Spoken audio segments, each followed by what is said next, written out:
If you'd please take a seat, we'll get proceedings meeting started.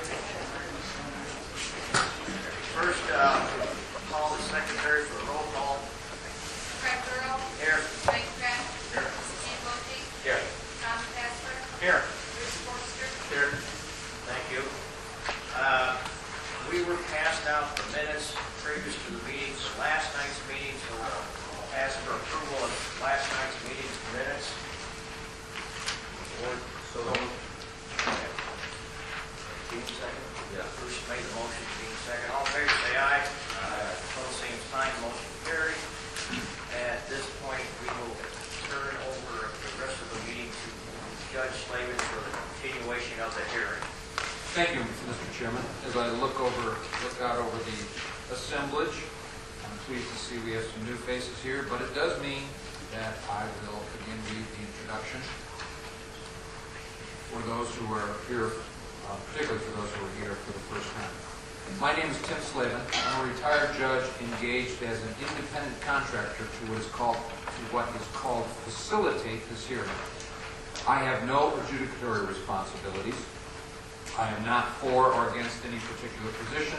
I am a neutral. I am here, hopefully, however, to add some organization, efficiency, and flow to these proceedings. This is indeed Green River Wind Farm Phase 1 LLC's application for 46 special use permits as part of a wind energy conversion system. As shown by certificates of publication, notice of this hearing was originally published in the Dixon Telegraph on June 18, 2012, and subsequent dates have also been published. Notices to adjoining property owners have been provided. All who so desire will absolutely be given an opportunity to be heard, but for everyone's benefit, I want to do it as orderly and as efficiently as possible. There are many possible reasons for anyone's appearance here this evening. You could be A, a member of the public as a citizen and spectator, B, part of the applicant's contingent, or C, an interested party. In this context, an interested party does not necessarily mean someone who is absolutely for or against the requested special uses, but someone who wants to be heard. If you do want to be heard, you will fall into any one or more of three categories. Number one, you want to give testimony. This means you desire, under oath, to testify to facts relevant to the board's eventual decision. This is not the time to describe your feelings or announce your opinions, but to aver facts, and you are subject to cross-examination.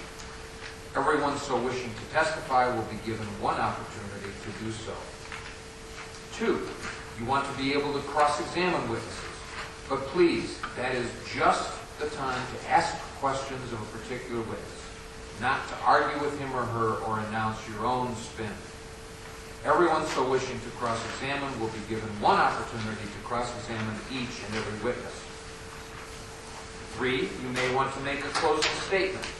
This is your opportunity to tell the board how you feel or give them your opinion based on the facts adduced during the whole hearing process as to what their decision should be.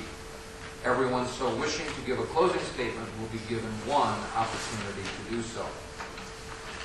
Again, everyone will absolutely have a chance to be heard. However, in order to try to add some more semblance of organization, there are and have been 3 half sheets available to sign up to participate. One indicating your wish to testify, another your wish to cross-examine, and last indicating your desire to give a closing statement. These were available at the door and continue to be available from Alice Hinkle. While signing up is not a prerequisite to testifying, cross-examining, or making a closing statement, I will initially be calling on folks using those sign-up sheets. Only after exhausting that list will I invite others to testify, to cross-examine, or give a closing statement. Please note that once signed up, you do not have to sign up again at each continued session.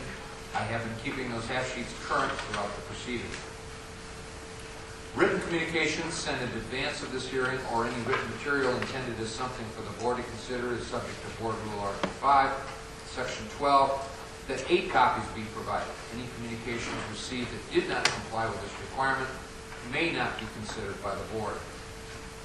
Those communications received which conform are now marked as Exhibits 1 through 55, and each board member has a copy, and another copy has been made a part of the record in this matter. I will now review the chronological progress of the hearing. Initially, the applicant or his agent, lawyer, made opening remarks, and then the applicant presented evidence, one witness or document at a time. I placed each witness under oath or affirmation. After each of the applicant's witnesses, the commission and then the interested parties had an opportunity to cross-examine.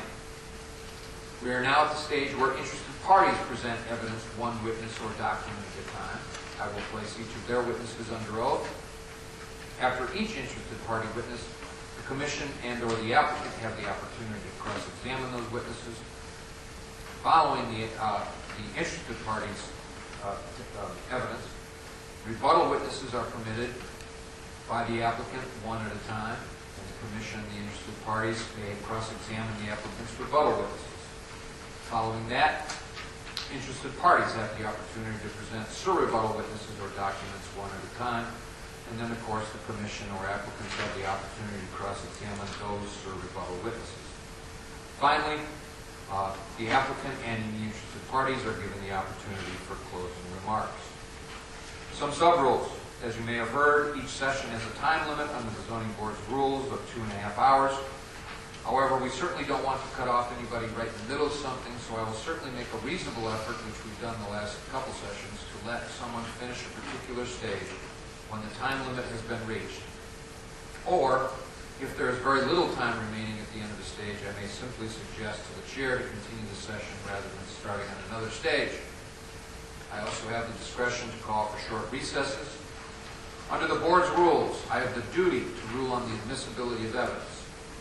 While the strict judicial rules of evidence do not apply, I will exercise some equitable control of what is being presented with or without an objection. We do have a court reporter taking down what is said during the proceedings. I ask all to be mindful of her job. She cannot take down two people talking at once. She cannot take down nodding heads or gestures. And while I know she's very skilled, there's a limit to how fast a person can talk and expect her to keep up. I do please ask for civility and decorum. This is certainly a public forum, but please be respectful of all who consider it important enough to be here. I ask all to refrain from displays of approval or disapproval, and as now with all public gatherings, I please ask you to turn your cell phones off or at least put them on silent. We are in the middle of the interested parties' evidence, and Mr. Porter, having represented the plurality of interested parties, is presenting first, and you may continue. Thank you, Judge. We would call Mr. Thomas Hewson. Would you someone raise your hand, please? Do you solemnly swear or affirm the testimony you're about to give will be the truth, whole truth, and nothing but the truth? I do. Have a seat.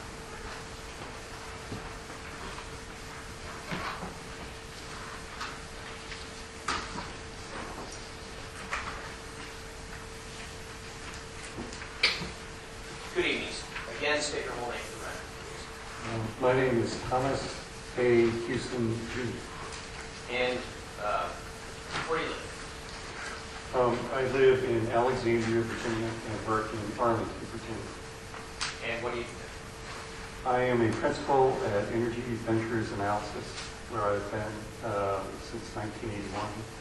And prior to that, I was a project manager at Energy and Environmental Analysis from 1976 to 1981. And what is Energy Ventures Analysis? We are a energy and environmental consulting firm. And hopefully in front of you, you have some exhibits that Judge Slavin previously graciously marked for me. I do. And the first one, I believe, is marked as Exhibit 52. What is that? Exhibit 52 is my resume. And is that a true and accurate copy of your resume? It is. And if you would, just briefly tell the ZBA panel about your educational background. I have a civil engineering degree from Princeton University And when did you get that? in 1976. And then what did you do? I went to work at Energy and Environmental Analysis in 1976 as a project manager. Why don't you just go ahead and tell us about your work history as it relates in particular to the testimony you're about to provide here today. Currently at Energy Ventures Analysis, I'm principal where I direct the electricity, renewable, and environmental practices of the firm. As part of that, I do forecasts for our clientele, which includes most of the major electric utilities in the country, major fuel supplier, major transporters, the government, do a lot of work for public utility commissions. And as part of our modeling, we try, in particular as it deals with wind, we provide a forecast of what is happening with wind generation, what we believe will happen in the future in terms of capacity, and try to project how it will, what part it will play in our mix. And if I understand correctly, you are right now a principal or an owner of EVA, is that correct? Yes, I've been an owner since 1981. And how many people work there? We currently employ 12 people. And what are your responsibilities at EVA right now? I direct the electricity, renewable, and environmental practices of the firm. And therefore, I'm in charge of all the electricity forecasts of the firm. I do all the renewable energy projects in terms of those used for the firm. And I also oversee all the environmental analysis of the firm. Now, your resume has a long list of publications. If you would describe for us whether or not you have been published and how it relates to your testimony here today. And my testimony, as far as in my resume, you'll see I've had an opportunity to testify in lots of different forums, a lot on different wind projects throughout the United States. I've done a lot in terms of with state environmental agencies, federal agencies, and federal court, state legislative committees. I'm sorry, hold on. When you say you've done a lot, can you be a little more specific as to what your past testimony has involved at those state agencies? I've listed them for your interest in terms of each of the different state agencies. In terms of the public utility commissions, I have testified dealing with wind projects in the state of Alaska, the state of Colorado, state of Vermont, state of South Dakota, Minnesota, North Dakota, West Virginia, New York, Colorado again, Virginia, Maryland, Connecticut, California, Massachusetts. I've been around in Maine, so I've testified in dealing with lots of different wind projects throughout the United States. Okay. And have you been recognized as an expert in courts of law? I have. What courts and how often? As far as in the federal courts, if you look at page 5 where my court testimonies are, I've been recognized as an expert in the U.S. Court of Appeals, dealing with an issue dealing with environmental allowances, greenhouse gases in the court in New Jersey, in Kentucky, dealing with emission allowances again, dealing with in the U.S. District Court of Massachusetts, the avoided emissions for wind projects. And I've dealt with cases in Michigan, in the Michigan Southern Division, and also been involved in the U.S. District Court in West Virginia dealing with emission allowance ownership. And what was the scope of your project in regard to this matter? I was asked in this manner to review the application in specific about the decommissioning report and render whether or not this particular report did a fair job in terms of trying to estimate what the costs are And upon looking at the report, I concluded that I thought it was deficient in many different areas. And so then I was asked to come up with an independent estimate in terms of what these decommissioning costs may be. Did you have any assistance in that endeavor? Yes, my co-author of the report is a Mr. John Stamberg, who is a vice president of Energy Ventures Analysis, colleague of mine. Tom and I have been working together since 1976. And you'll notice in front of you we've had marked as Exhibit 53, Mr. Stamberg's resume. Is that a true and accurate copy of his experiences, if you know? It is. And in brief terms, tell us about his educational background and work experience. He was has a civil engineering degree from the University of Maryland, a master's degree in sanitary civil engineering from Stanford University. He was one of the first employees of the Environmental Protection Agency when it started, and has a long history working at EPA before coming to Energy and Environmental Analysis, where he was the director of part owner.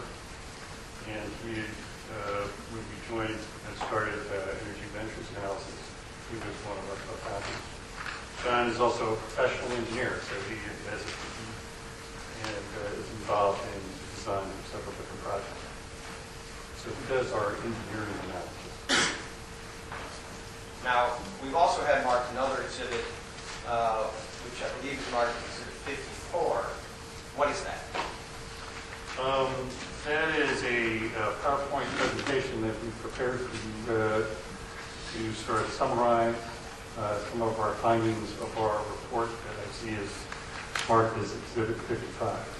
So it's sort of a shortened version. And you jumped to my next question, which is, what is Exhibit 55? 55 is our transit report. It deals with our decommissioning cost estimate. It provides all the background information in terms of how we did our factored estimates, who we contacted, how we did it, and very detailed in terms of our bottoms-up approach in coming up with an estimate of what would be the decommissioning cost for the proposed renewable wind project, Phase 1, as it was proposed in the application. And Exhibit 55, at first blush, appears to be a pretty onerous document, but the text, per se, is actually the first 13 pages, and then there's an appendices start on page 14. Is that right? That's correct. We believe in providing you gentlemen all the background information that's needed. So a reader could glean the substance of the report by the first 13 pages and then read the background information if so desires, correct? That's correct. The design for the first 4 pages to the executive, 13 pages for those who want to get into the details, and then the fuller version for those who want to figure out how we came up with the numbers we did.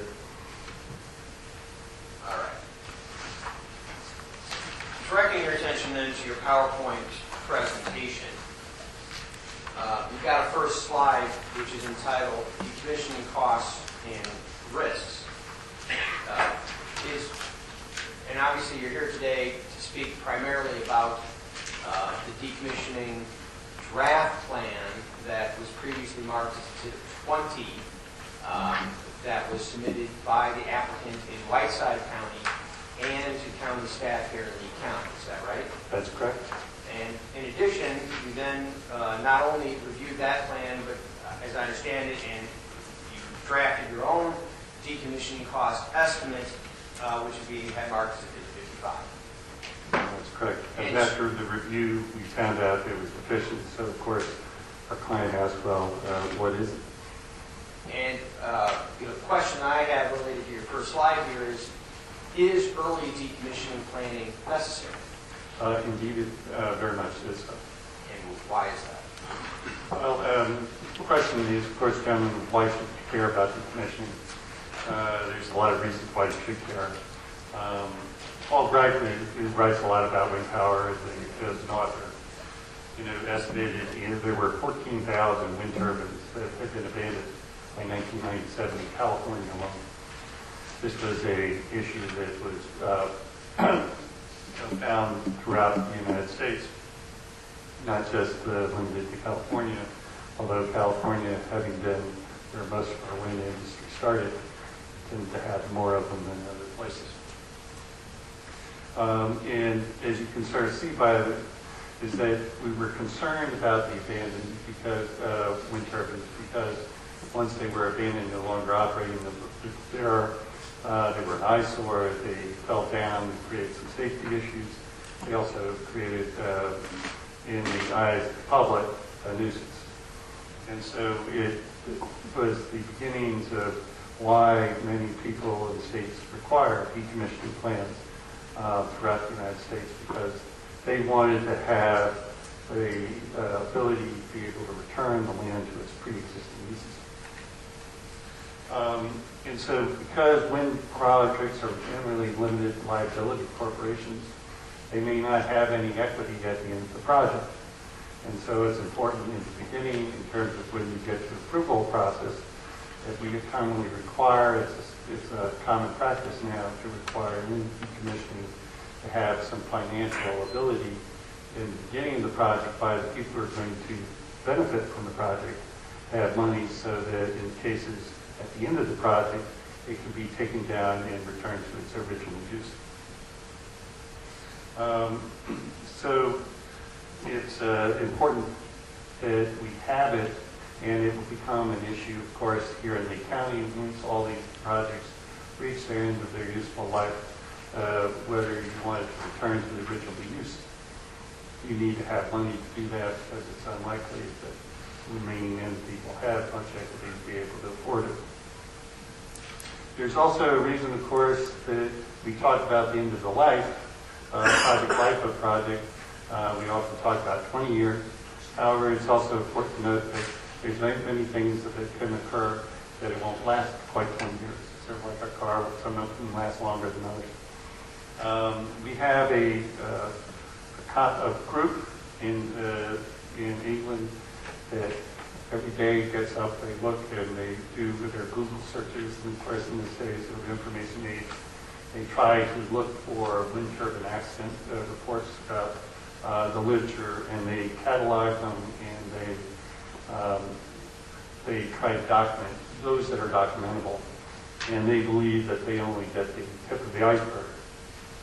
And in this wind information forum, where they track accident data, they've confirmed that they are able to confirm through press releases or official releases from the corporations. They've documented 249 turbine blade failure incidences, 195 turbine fires, and 130 structural failures that can lead to a turbine not lasting its full useful 20-year life. So it should be noted that given our history, is that there may be a portion of the turbines that will not be able to reach their entire life for one reason or another. I've also provided the gentleman just a copy to give you an idea why people are concerned. The first one is a picture of an abandoned wind turbine facility in Hawaii. As you can sort of see, it isn't exactly what you want to look out in your backyard. The second one is these things have fallen down. We have had 130 documents of structural failures in wind turbines. This is just one example of what happened in Cambria in Britain. The third one is one showing a foundation failure. I wouldn't say that they're very common, but as I remember here in Illinois, we've had one where they were doing it. But the last document one occurred about 2 years ago where we had a foundation failure in Massachusetts. And when you say foundation failure, that's where the concrete or the foundation fails. Is that more common in particular soil conditions? The problem is when you design the turbines, obviously some soil conditions create more challenges than others. I think the case, as I remember in Illinois, it was that they designed it for one turbine, and then the last one they elected to have a different turbine. But yes, there are more challenges in the soils that don't have the bearing strengths, the weaker bearing strengths. It creates more of a challenge with the new foundations. The last picture is that of a fire. Unfortunately, sometimes they can catch on fire. So far, we have 195 cases where wind turbines have caught on fire, but because of lightning or because of equipment failure. And from your experiences, have you heard what the usual method to deal with turbine fires are? Normally, they're very, of course, on very high towers, and so it doesn't lend themselves to being put out. And so most of the ones that I've heard of and talked to, they just let it burn. Okay, that leads us up to slide 7 here, which is, well, explain to us what slide 7 is about. The issue is what are the important components to have in a decommissioned plant. And it's important that the county define what the scope of work should be. And because given what the scope of work is, will determine what the cost will be in order to achieve it. I think most people would say that they would like to have the dismantling of wind turbines and net towers to occur. Removing of turbine foundations. I know some look at just plowable depth of 4 feet. There's some counties I know have asked to have it all. We talked about then to reclaim the land once we remove the foundations. Removing crane pads, putting crane pads because you need very large equipment in order to put these things up or take them down. And so we have a lot of compact soil that we need to also take care of. Substation removals, O&M. We have O&M buildings that are often built as far as wind turbine projects. Access roads. You need a lot of roads because in order to bring in the equipment and to do maintenance, of course, in this project as well, there will be lots of access roads. And the question is should they be removed or not? It's a very large expense. There's a collection electrical system to be able to bring in the power from all the different turbines and to bring them into the central substation. Often those are, sometimes they're buried, sometimes they're above ground. And of course, the other important element, at least in our mind, that I suggest that you all can consider is what would trigger the need to decommission a wind turbine. We talk about whether you wait until the last one fails and then do it all at once, or is it that you do it as each one fails, be able to take it down when it's no longer in use. Now, in your work in relation to this case, did you have the opportunity to review the petition that was actually filed by the applicant? Yes, I did. And did you see that they have requested that certain conditions be imposed based upon a proposed ordinance for the county? I did. And in regard to decommissioning plans, isn't it true that the applicant has suggested that a condition be imposed requiring that a plan be filed that would include a description of the circumstances that trigger the decommissioning? Yes. They've also requested that a requirement be imposed that there be a description of the methodology and cost to remove all above ground facilities, a description of methodology and cost to move all below ground facilities, a description of methodology and cost to restore all areas used for construction, operation, and access, a schedule of work and list permits, a methodology to manage hazardous materials, a description of net salvage value, a certificate of compliance with standards, and the amount of financial security needed. Do you agree that all of those suggestions are valuable in a decommissioning plan? I do. And in this case, in this case, has an actual decommissioning plan for Lee County been filed to date? Not to my knowledge. What have we seen that, you've reviewed some of the testimony of John Martin, is that correct? That's correct. And to your knowledge, what has been filed by Mainstream Green River Wind LLC related to decommissioning so far? It's my understanding that there was a draft decommissioning plan that was submitted in Whiteside County, dated in May 2012, that was given to Lee County. But there has been no official decommissioning plan, to my knowledge, that has been filed in Lee County. And in that draft plan, which was previously marked in this proceeding as Exhibit 20, and strike that. Is that draft plan contained anywhere in your report? Oh, it is. Okay, and where is it? It is Appendix A. All right. And does that draft plan identify the triggering events for decommissioning? No. Does that draft plan include removal of all above ground facilities? It does not. How so? As part of the plan, it specifically exempts, or it assumes, that there will be no removal of the roads, the access roads that will be built as part of this project.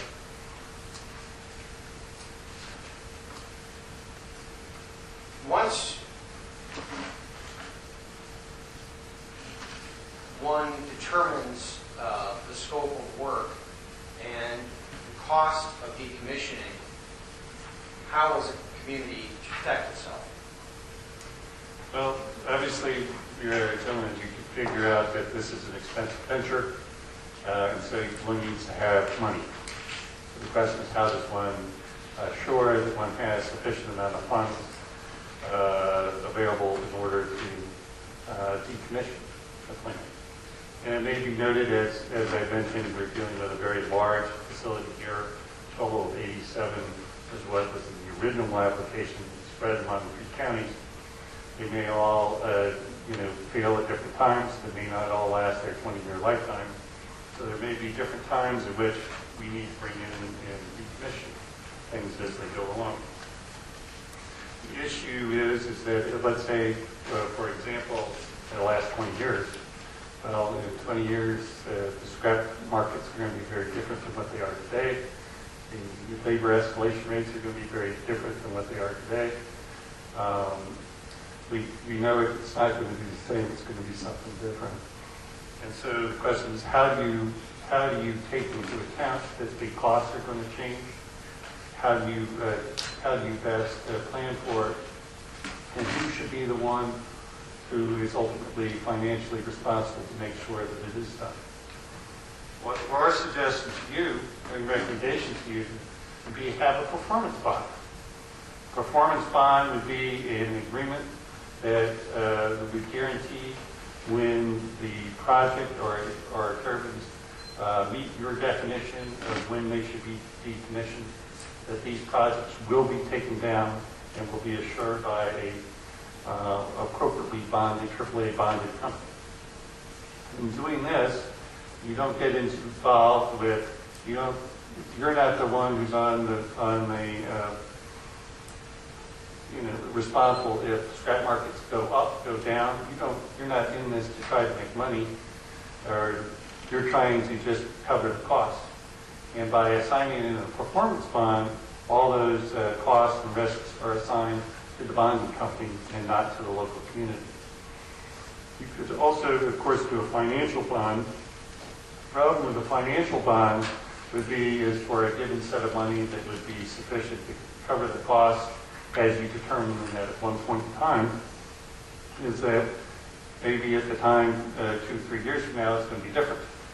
And so the person who is the bond is the one who's going to, the difference between what happens in cost, if the costs go up, someone is going to have to add more money in addition to what is coming from the bond in order to get the project done.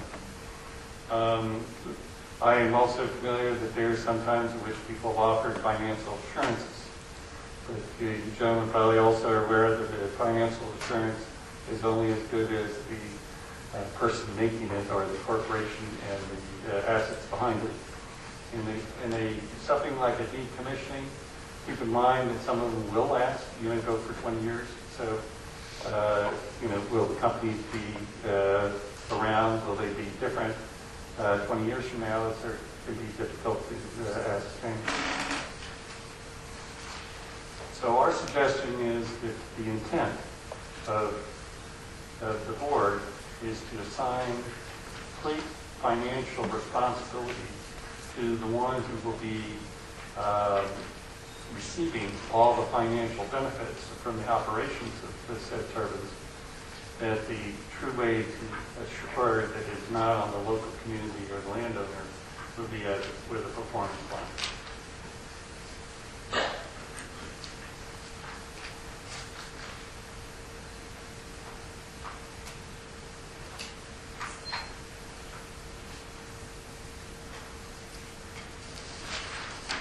In Appendix A to your report, at page 10, is there an ultimate discussion about the total decommissioning cost that Green River Wind Farms consultant found? They recommended on page 10 in section 4.0 a financial security plan for this particular, for the facilities, sub-facilities. And as a matter of fact, that was a financial security for Whiteside. But right before that 4.0, did they come to some conclusions concerning the net decommissioning costs that they believed were here in Lee County? Yes, these gentlemen go to page 10 of Appendix A, you'll see that the estimate in this particular study was that there would be a net decommissioning cost of $156,410. Well, that was for Whiteside Excuse County. me, for Lee, $13,721 for the 59 turbines. And did your company come to a conclusion about the net decommissioning costs after you did your report? We did. And how did it compare to the $13,721 figure of Mainstream's experts? Our estimate is if you did indeed include the roads, it would be $13.2 million just in Lake County for the 59 turbines that were in the original application. Okay. The next slide in your presentation is entitled Decommissioning Costs. What is that? This is sort of a summary of the various elements from our report. We divided up, first of all, the two major components, which is demolition cost.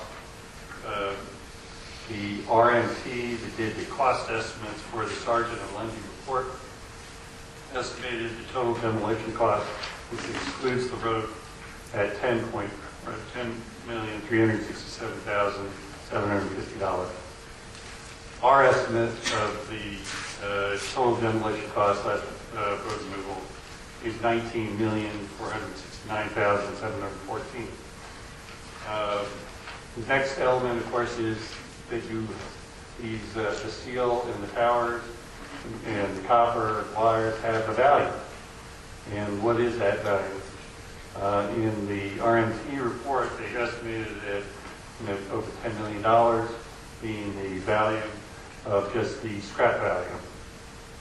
In our estimate, we estimate the net salvage value of around just over $2,482,592. So between that, those differences, as you can imagine, we end up with, before you deal with the roads, of $16.9 million versus $174,000 for the entire, on average, across for the whole 87 projects.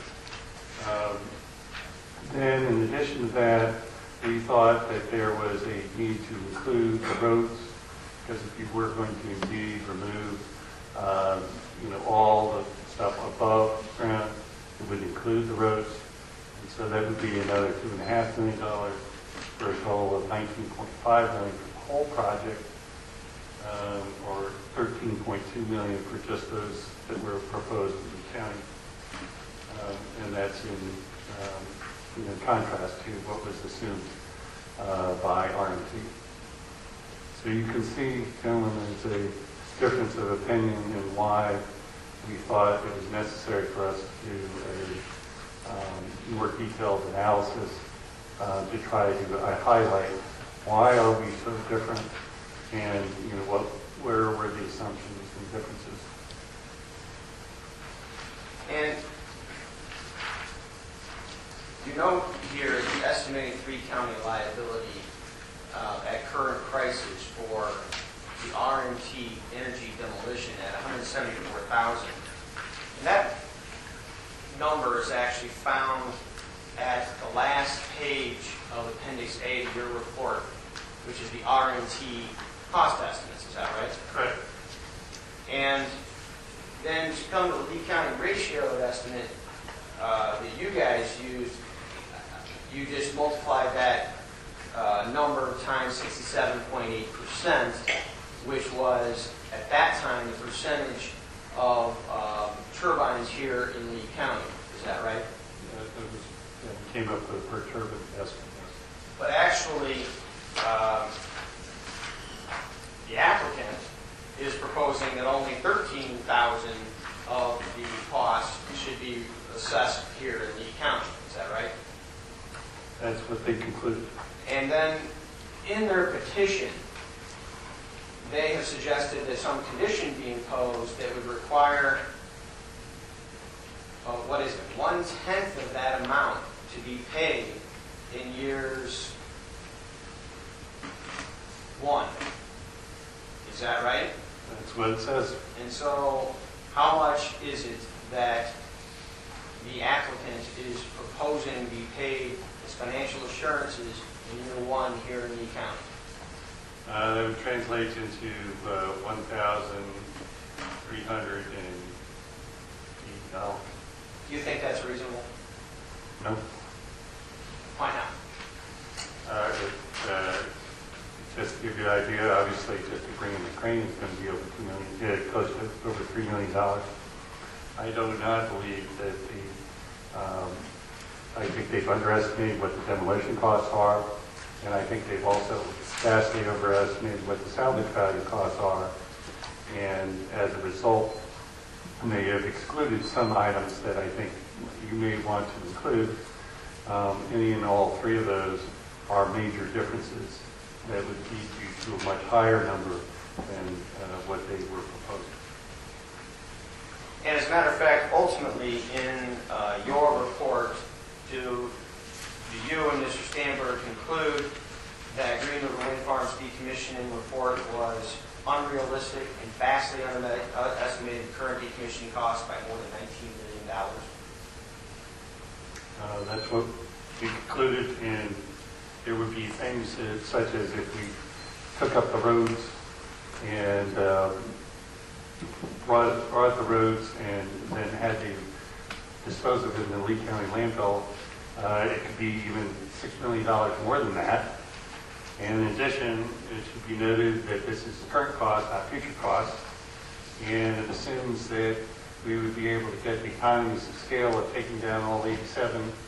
And as I said, that's probably over-optimistic. So there's more reasons to believe that we underestimated and overestimated. And by the way, have you learned that the Bureau County portion of this proposed project has been withdrawn by Mainstream? That's what I was told this evening. And so, as a matter of fact, the percentage of turbines is substantially greater that are going to be here in Lee County and Whiteside now. Is that right? That's correct. Now, moving on to the next slide. Is this a table that appears in your report? It is indeed. And tell us what it's about. This table, and I'll just get you the page number in case you. This is on page 6 of our report. What this is. And I'm sorry for interrupting before. This is actually slide 10, the one right after 9, if you're following along in your hand copy. I've only marked the odd numbers. Sorry. Go ahead. What this is there were, in the RMP, they provided a breakdown of their various cost elements. What we've done here is these are the cost elements that we agree with. So we are not taking issue. We do not have information better than theirs or the details needed in order to come up with a better estimate for all these different elements. So for the 7.6 million, we would say that it looks like we would agree with, or we have no information to disagree with. As you can see, that's a large portion of their demolition costs, 10 million. So for 76% of their cost, we would agree with. And so earlier you mentioned that the cost of the crane is approximately $3.5 million. Is that items 1 and 2 on this chart? It is. And what you're referencing here is mobilization and demobilization of both the rental of the equipment that's needed and the subcontractor that will be needed in order to decommission. Is that right? That's correct. So whenever you bring a crane in here, it's going to cost, actually, this $3.6 million. So every time one has to come in, you're going to have to set it up, and these things are huge. It takes a lot of money to do that. And that is data provided by Mainstream's experts. Is that correct? Yes, this is from RMT, and we have, as I say, I have no information to be able to suggest that it would be different. And so when RMT came, what was the other name of the sergeant? Sergeant Lindy. And explain to the board who Sergeant Lundy is versus RMT. Sergeant Lindy is obviously a very large engineering outfit headquartered out of Chicago. They are the engineer of record, and they were the ones who prepared the cost of the decommissioning plan. And what they referenced is a cost estimate from RMT. They hired to do the cost estimate, and they did other parts of the description. And so Sergeant Lundy and RMT are the consultants that Mainstream, the creator, who went hired, right? In the case of the Whiteside draft decommissioning plan, yes. And does the ultimate cost estimates that are achieved by those consultants rely upon the turbines being removed all at once? I believe it does. And as a matter of fact, what did your company do in relation to that issue? Well, as I said, what we did was there were elements that we agreed upon, and then there were elements that we disagreed upon. And so we took no issue in terms of their mobilization costs. So I guess what I was trying to get at was, did you inflate your numbers in any way based on decommissioning in stages as opposed to decommissioning all at once? No, ours is the same basis, which assumes that you can get economies of scale of doing all 87 at once, and as I mentioned earlier to you gentlemen, that it doesn't happen all at once. There are a lot of fixed costs that would be spread out, that would be incurred each time. And so your cost would be much higher if you did this, every 6 months. So in terms of being hired by Injectors Group, would you consider that to be a conservative assumption that you've made, that the whole project would be decommissioned at one time? Yes, that's a estimate that would tend to, result in a lower estimate than if you were to do it otherwise. So it's a very, I would say, optimistic assumption, which is another reason why one might want to consider a performance bond as opposed to a financial assurance bond. Okay, moving on to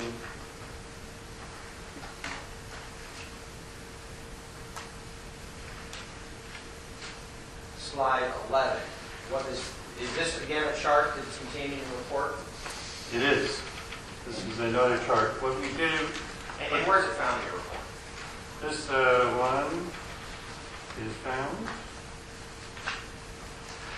on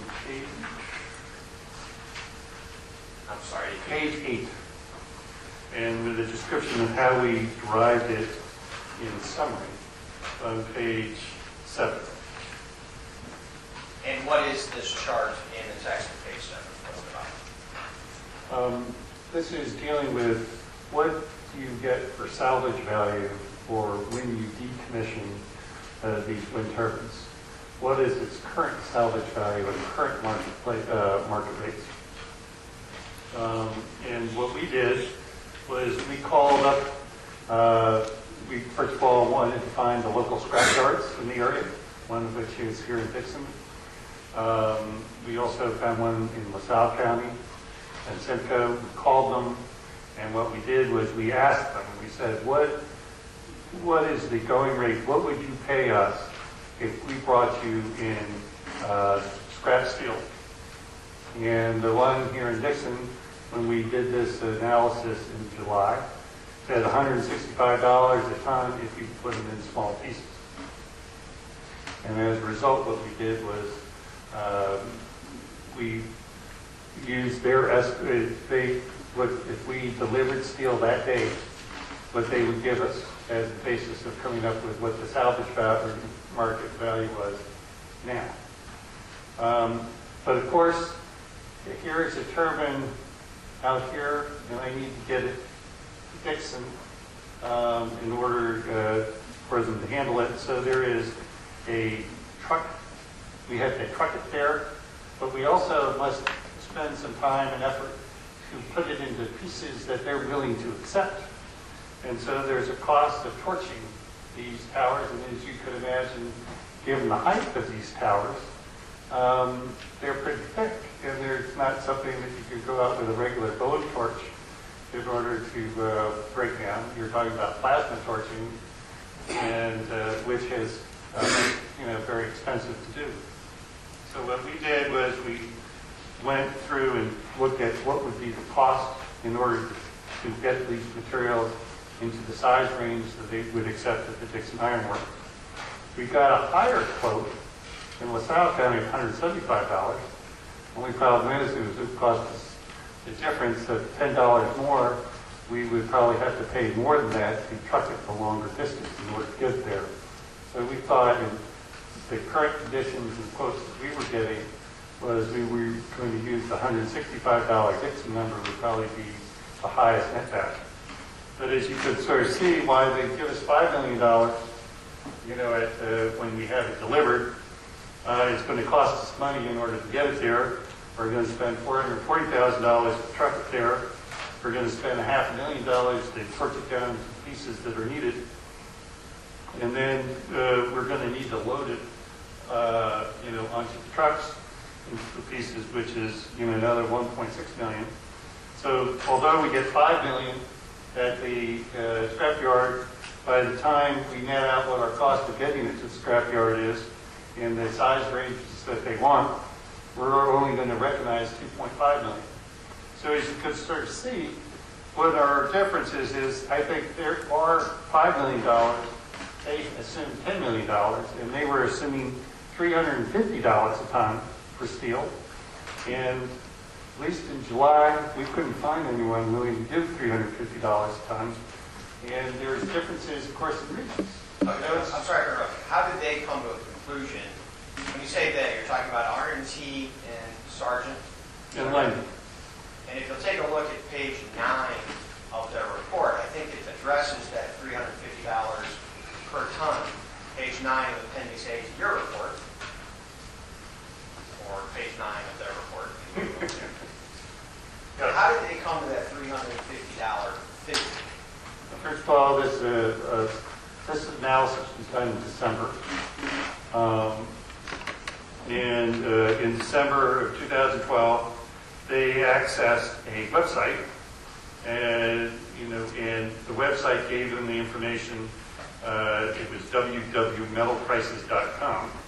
It was sort of a national price, and unfortunately, region prices are very different because a region will pay something, and it's all how much does it cost to get to the ultimate electric arc furnace is going to be different from where you are in different parts of the country. And so it's not surprising that you'll get a wide range across the country in terms of what scrap value is selling for in individual regions at individual times. So to use a national number is just, I think, inappropriate because it doesn't reflect what will actually be able to be recognized here in Lee County. The question is, you don't care what the going rate is in Kentucky or New York. You're worried about what you can get here in Lee County. Was there also, on that same page, they referenced a transformer salvage value of $9,800. Did you guys look into transformer salvage values? We did. We were interested. We contacted the largest used transformer group, which happens to be here in the Midwest, and we asked them whether they would be willing to buy a used transformer from what had been proposed for this project. They said no. We're not buying them. They're not something that we can resell. They have very little resale value.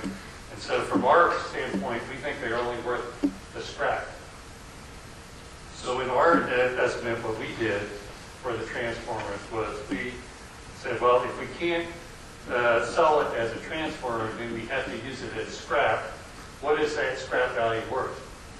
Now, for those that do a lot of the transformers, I'm not sure whether you gentlemen do or not. Obviously, different transformers. Some have copper, which is highly valuable. Some have aluminum, which is a lot less valuable. We've assumed, we gave benefit of the doubt, said these are the higher value copper transformers that they would be using. But there's no guarantee until the project is designed and the specifications are developed, what these transformers, which ones they'll select. We didn't have any specifications or any transformers that they didn't have a design.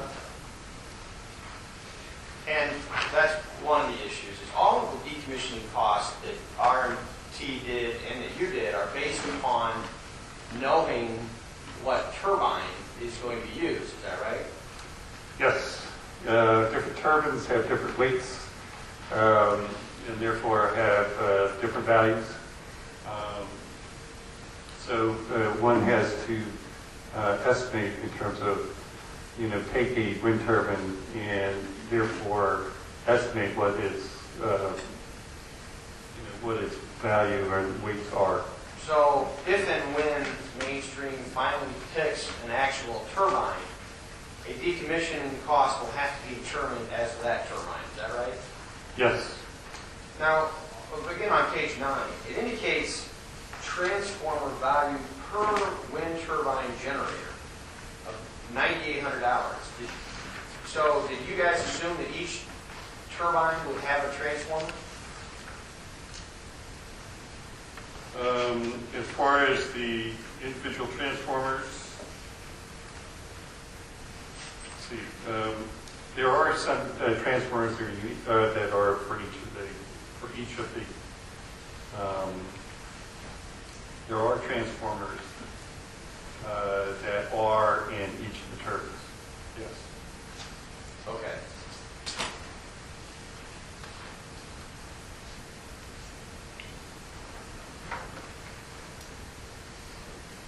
No, there's a big turbine. I think Now, the, anything else on decommissioning costs that you guys considered, which EPA may not have? I mean RMT. I'm sorry, R&D may not have. I think that the general issues are what the scrap value difference is between what Dixon was willing to pay and what they assumed, and the cost of getting it to there in the shape and the sizes that they were willing to pay for. Did you determine that Dixon does not pay raw clean copper prices for motors, generators, and transformers that have to be disassembled, sorted, and cleaned? Yes.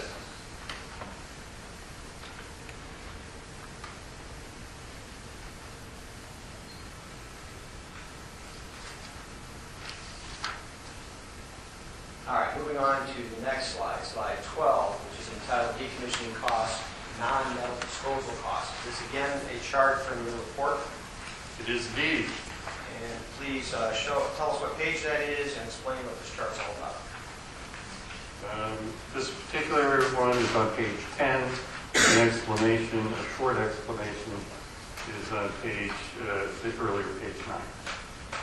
What this is that you can salvage things that have metal and steel, but things such as the copper fiber blades, you cannot. And so what are you going to do with blades? Something has to happen to them. They have to go somewhere. And so what we did was, and these blades are, 20 tons each. So there's a lot of material that you have to do. So you have to process them in order to size them down, because you're not going to want to take long blades and put them in the landfill because it won't take them. You want them smaller. And so what we did was what the size is, what to truck into load it. And as you could sort of see for the blades, we were talking about roughly $5,500 per blade. So for blades for each turbine, another $2,100 or thereabouts for the 12 tons of non-metal materials in the nacelle. And then you have 500 gallons of transformer oil that you're going to have to take out, and you're going to have to also dispose of, which is another $1,700. So overall, you're talking about $9,400 per turbine, which is a total $816,000 of cost that you're not going to get any value in terms of salvage value. And how much cost did Mainstream find for these non-metal disposal items? We found there's no element for this. So they assessed zero cost for having to dispose of these materials. Is that right? That's correct.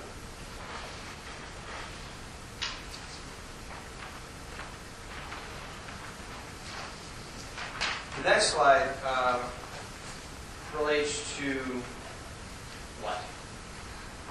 Foundations. As you can imagine, these things are tall. These things have a lot of foundations. And the question is how much will it cost to dispose of foundations? There was no foundation design at the time. When the petition was originally filed. And the materials in the original petition did not contain anything about foundation design. It took an average of 550 tons per turbine, which is generally in better soils. Assumed that it was that you would take $133 per cubic yard based upon the regional productivity and costs here in this region. So it would cost roughly $73,150 in order to remove foundations for each. Then we also had, on top of that, you had to have to move it somewhere. And what we were doing was we were taking the trucking costs to take it to the Lee County landfill and and dispose of it in the Lee County landfill at their current places. So as you can sort of see that the cost we estimate for if you were to remove the foundations and then backfill and put in landscaping seating would be roughly $11 million. And how much For the 87 turbines. And how much did Main Street experts find would be the cost for the foundation removal? I don't recall that they had one.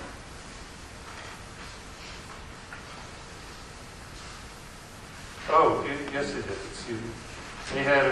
They were assuming that the cost per turbine. I apologize. They did have a cost. It was like $7,000 per. Why don't you take a look? I think It's $6,250 per foundation for a total of $543,000. Again, do you believe that to be a reasonable estimate for removal of foundation? Well, I have a hard time believing that they got a crew there for that cost. The next slide is slide 14, and it again entitled decommissioning costs. This one, road removal costs. What's this all about? This is, if you go back to the thought that you wanted to remove all the surface materials in returning it to its original use, how much would that cost? And that would include roads, which were specifically excluded in the Sargent and Lundy R&T scope. You can sort of see here what we've done is we've worked out the cost of removing the 128,000 feet of gravel, 15 feet wide and 18 inches deep. And overall, we're talking about roughly $2.5 million associated with the access roads that they would be putting in for this project to take them out. Did your company try to determine if the gravel might be taken? Yeah, I mean, obviously, one of the things is we could be able to resell this gravel or get some sort of value for it that could offset the cost. We contacted a local gravel company and asked them whether they would be interested in having a bunch of gravel, and they said no. It would probably cost us more to clean the gravel than what we're currently charging at $6.35, which is the going rate that they were offering at the time. So they said no. It's not. We would not buy the gravel, for our use, and therefore, you probably should do something else with it. So yes, we contacted the Rock River Ready Mix of Dixon, the Prairie Material Aggregate Yard of Dixon, the St. Mary Cement Dixon, and the quarry operator Northwestern Illinois Construction Company, Lee County. And none of them expressed any interest in the material that would be created from demolition the roads. Did R&T give any, or Sergeant Lundy give any explanation as to why they failed to provide any cost estimate for removal of the access roads to the turbines? No, I think they made an assumption that the owners would rather have them there as opposed to taking them out. And then that was an assumption. And then your last substantive slide here is, again, it's entitled Decommissioning Risk. What's that about? Well, it's important to remember, we're looking at current costs, and what's going to happen is, over the 20-year lifetime of this project, things will change. And so, one is, you would imagine labor rates are going to escalate, or we hope that they escalate, that there will be differences in scrap market values and changes. Obviously, one of the things that might happen is they might close some scrap yards, which may, the net cost might differ. Landfill disposal costs. We're going to always be getting more and more landfills. It's going to have land acquisition costs. It's safe to assume, the landfill regulations are about to change, and I doubt it's going to get less expensive to operate a landfill. My guess is it's going to be more expensive to operate a landfill. Equipment rental costs, are going to change in the future. Fuel costs, what it's going to cost us for fuel, which is a major component of operating this equipment. All those are things that are going to change with time. In a case that we had in Wisconsin, the construction people did estimate for the past 10 years, the average cost of demolition that they experienced was increasing by 2 to 5% per year. So what I have here on this slide is if that historic trend that they observed, and they're out of Wisconsin, continued here in Lee County, how much would the cost be different, in 2030? And you can see that if it's at 5% escalation, the costs are going to be 2.5 times what the current costs are, if indeed they do escalate at 5% per year. Or if they're closer to 2% per year, which is closer to inflation, you're still going to have costs of 50% greater than today. So if they do last, the longer that they last, the higher the cost is going to be to take them down. And so with setting a plan and trying to protect the community, you need to take into account that although we're great at coming up with what the current market value is, you may be dealing with markets 20 years from now which are going to be very different and likely to be much more expensive than what they are today. Ultimately, does your report make some recommendations at page 4? Yes, going back to what's Exhibit 55, page 4. What are those recommendations? We make 4 recommendations for you, one of which is about a performance bond. As I explained before, performance bond assigns all that future risk to the bonding company and is a way to get it off the community. I don't think that you want to be in the demolition business or in the scrapping, trying to find the best scrap values around either. So have a company with AAA rating, have it responsible for doing that, and if as markets change, let the developer side argue and negotiate with them, who are going to be a lot more savvy about it and understanding the risks than a local community board. So our thought is to have it that they're going to require as-built drawings, as you should, in order to actually figure out what it is that we're going to decommission. It would be nice to know what it is that we will be decommissioning and what the foundations will be like, what type of turbines they're going to be using, all of which have been unspecified up to this date, in your application. So a lot of the stuff that drives the cost, you don't know because they haven't specified or haven't been designed. Alternatively, if you want to go to the performance bond, which includes, I would include a very large contingency fee, roughly 25%, because you'd rather be safe than sorry, given some of the escalation risks, and be reviewed annually, and divided among the various counties, or however you all negotiate. And it's important that as far as defining what the scope of work is, and you should all define what the scope of work is, and whether road removal should be or should not be included, I would recommend that you get from the owners who are going to have all these access roads, it would be nice, I would imagine from your standpoint, if they could supply you letters from them saying that they want the roads and that they're willing to maintain the roads, at the end of the project life, to get it off your books and onto theirs. And if they're willing to do it, then let's take off those costs associated with removing those roads if the owners of these farms where we're going to put these want the roads. And then the last question, of course, is what should you do as far as when should something be decommissioned? When should you be triggering these?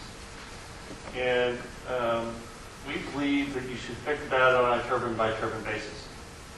And that once a turbine has been abandoned, which would mean that it hasn't generated any saleable electricity in a 12-month period, is not repaired, isn't used for saleable electricity in 12 months, it should be, you should say, well, that one should be removed. If you're not going to use it, we're not going to, you shouldn't have it wait until the end when the last of the 87 turbines has given up the ghost. You want to consider, as these things become no longer usable, to have them decommissioned and removed then, or at least within a 12-month period. Those are our 4 recommendations for you, gentlemen,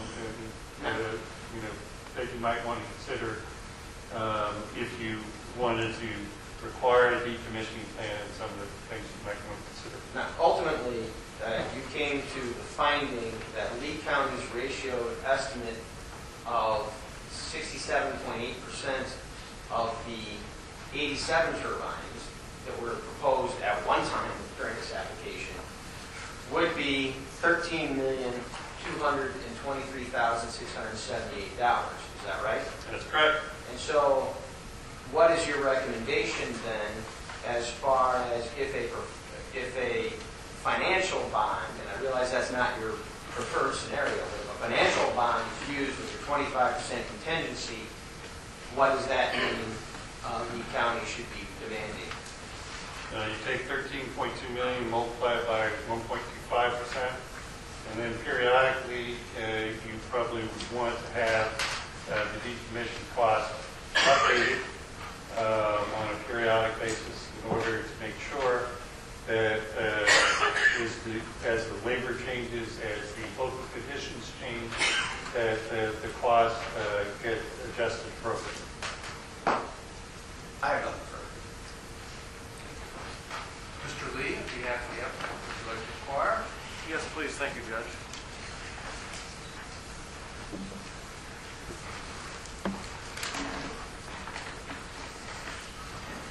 Good evening, Mr. Hewson. Is that right?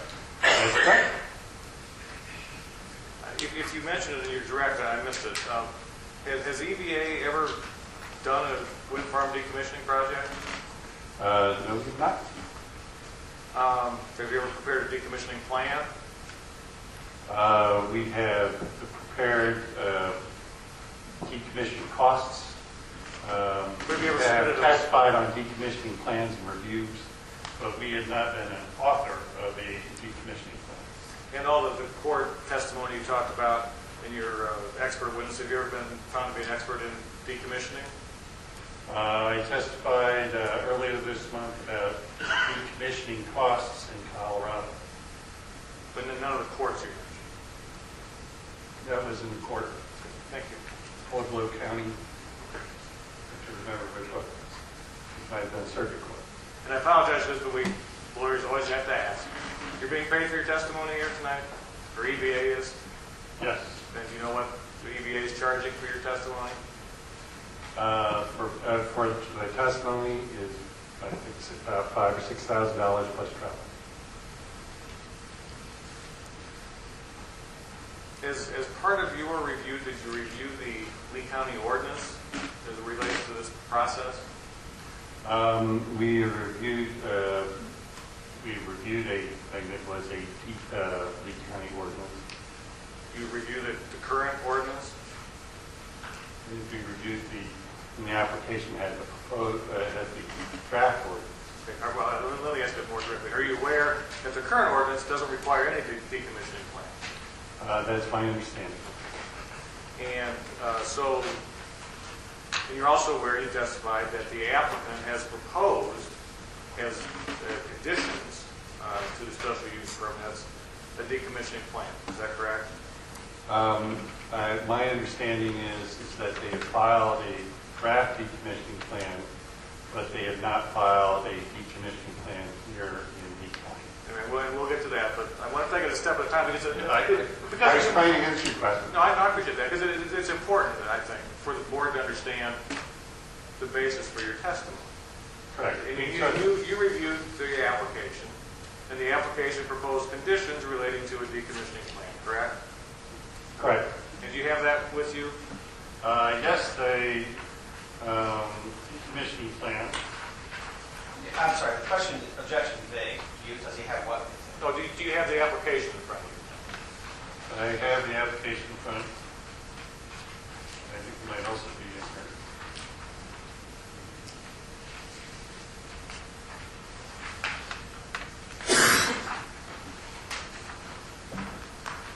Well, I'd like to I have the application. Okay, well, I'd like to refer you to the decommissioning part of that, which starts on page 15 of the application.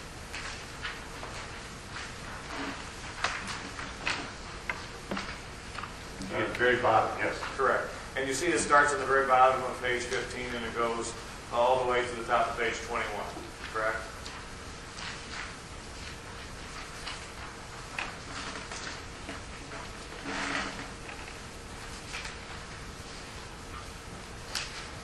Correct.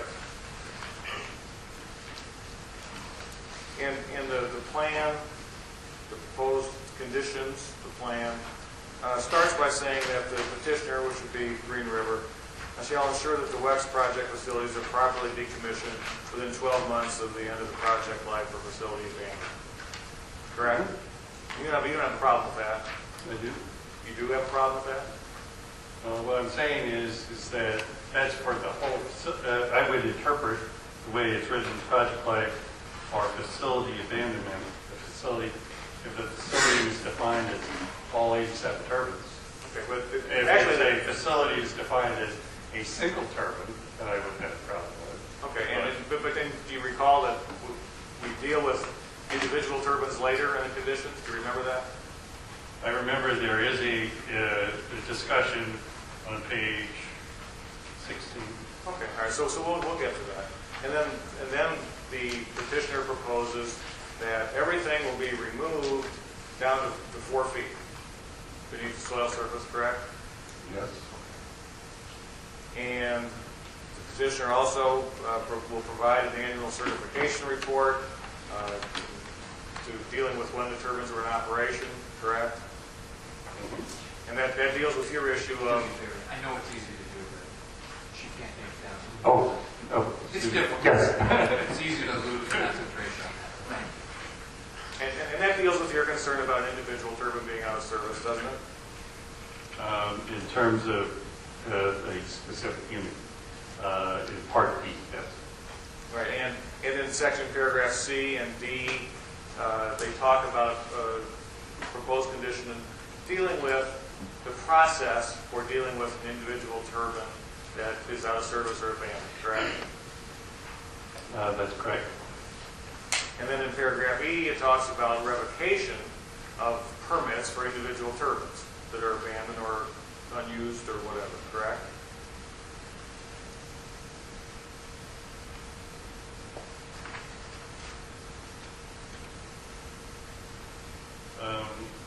It talks about revocation of special use for one or more project units. So we're dealing with that concern. The applicant hasn't ignored your concern there, has it? Objection. Overall objection. You asked what the applicant intended. I don't, as far as what the applicant intended in some of the language. I'm sorry, if I can ask a question. He thinks I'm asking a question. No, well, Okay. my question is, doesn't that language address the applicant? I think my question was, the applicant didn't ignore your concern about individual turbines going out of service, correct? There is language here, yes. And then paragraph F talks about the actual decommissioning plan itself, correct? Mm-hmm. And doesn't it start, Oh, my God. You need to use a yes or a no. Oh, yes, excuse me. Yes. And doesn't paragraph F1 start with, prior to the issuance of building permits for any WEX project facilities, the petitioner shall submit a WEX project decommissioning plan to the Lee County zoning administrator. That's what it says. Okay, so that's what the applicants propose as a condition, and that's when they would submit their plan, correct? Under their proposal. I think they should do it obviously earlier in terms of, for to make the determination of whether a permit should be issued. And that's your opinion, you're entitled to that, I understand that. And then what is the applicants propose next about the plan? What's the next sentence provide? Are you talking about what's A? Well, whereas the sentence says said plan, what would you read that for us? I'm under permits. Second sentence, paragraph F1. Second sentence. Said plan prepared by an independent Illinois certified professional engineer shall be acceptable to the Lee County engineer and the Lee County zoning administrator. Such acceptance not to be unreasonably withheld and shall include the following information. Okay. And so the applicant's proposing a plan prepared by an engineer that's acceptable to the Lee County, correct? Objection. Misstates the evidence. The applicant hasn't proposed any plan. The condition, I'm sorry, Judge, what you say? Go ahead, Mr. Station. What the applicant's proposing here is to submit a plan post special use permit being granted, correct? That is what they're recommending. Okay, and that plan they're proposing will be prepared by a professional engineer. That plan will be submitted to the Lee County zoning officer. That plan has to be acceptable to the Lee County zoning officer and the Lee County engineer, correct? That was the applicant's proposal, correct? Okay. And then it lists several further details that the plan must have to be sufficient. Is that right? It does. And those are all things I think you testified earlier that should be in a plan, right? Yeah, it would be nice if it was in the draft plan that you submitted to Whiteside County. Okay. Well, okay, so let's talk about it. We're in Lee County, aren't we? We are. Okay. And are you aware that Green River, the applicant, has not submitted a decommissioning plan in Lee County? That's what made my job very difficult. And that the Exhibit 20 that you referenced, the draft Whiteside County plan, are you aware that the applicant hasn't introduced that as evidence? That's my understanding. And Mr. Porter introduced that as evidence? That's my understanding. And the applicant hasn't suggested to this board or anybody else that that's the plan that's being proposed for Lee County? I can't speak for the applicant. But you're assuming. You've assumed that, correct? All I can say is that I know I was asked to review the plan, the draft plan of May 2012 that was submitted as if would it be acceptable as a decommissioning plan and properly estimated costs. And that was the plan we reviewed. And as you can see, we have a definite difference of opinion between what those costs are and for this particular situation. So, but you have no opinion on the plan that ultimately will be prepared and presented because you haven't seen it, correct? Until you submit another one, I won't be able to comment on it until it's submitted. But again, I don't mean to be too lawyerly here, but the applicant hasn't submitted any plan to Lee County, correct? We will stipulate if the applicant says it hasn't filed a plan. This is cross-examination. Please answer. It is my understanding that, yes, that you are correct that the applicant has not yet submitted a decommissioning plan to Lee County. And under, if the conditions proposed are adopted, the plan that would, if the applicant provides a plan consistent with those requirements, that'd be a plan you would find, at least in theory, satisfactory. It has everything it should have. As far as the components, and then there's the question in terms of what is the amount. Correct. But the conditions don't allow the applicant to unilaterally set that amount, do they? It talks about an engineering report, which I assume the applicant would pay for. But as I testify, I would suggest to the Lee County that in lieu of your proposal here, that they do a performance bond in lieu of your financial proposal that is outlined in the example. Well, but whatever they do, it's going to have to be based on a number, correct? Unless it's a performance bond, in which case you don't care what the number is. Well, the county might not care, but the insurance company's going to care. That's the It bond. sure would. Okay. But isn't it also important for the county to know that number? Well, that's why, and I believe it's very important for the board here to know what the number is. And so that's why we try to develop and give you an independent estimate.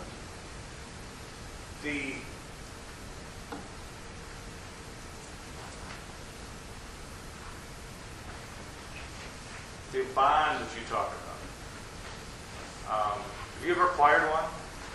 Have I ever acquired? No, have you ever acquired one? We've acquired bonds.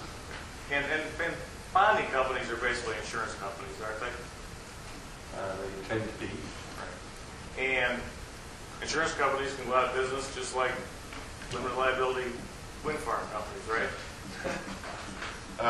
Indeed, there have been some insurance companies that have to bond bad times.